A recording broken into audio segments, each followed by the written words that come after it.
1990 সাল। আব্বা কি হয়েছে? আমার কালকে তোনে বোর্ড এক্সাম, আমার ভালো করে পড়ানো লাগবো। যা বাপ, তাহলে ভালো করে গিয়ে পড়। আব্বা আমি এক্ষুনি পড়তে বসবো, আমার যেন কোনো কাজ দাও না। আরে না, তোর কোনো কাজই দিব না, যা মন দিয়া পড়। যাক, আমার পোলাটা ভালো করে পড়ুক। একাধিক শব্দ বা পদের সমন্বয়ে যদি কোনো ব্যক্তি তার মনের ভাব সম্পূর্ণ রূপে প্রকাশ করতে পারে। পরীক্ষার জন্য ভালোই পড়ালেখা করতেছে, পড়ুক।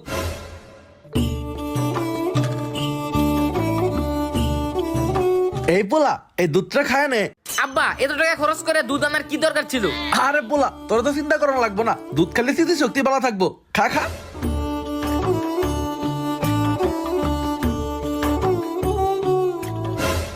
আর 2025 সালে পাপা কালকে থেকে আমার এসএসসি এক্সাম, তো আমি কি করব? তাই আমি চিন্তা করলাম আজকে থেকে আমাকে ভালো করে পড়াশোনা করতে হবে। হা কইরে তাকায় আছো কে?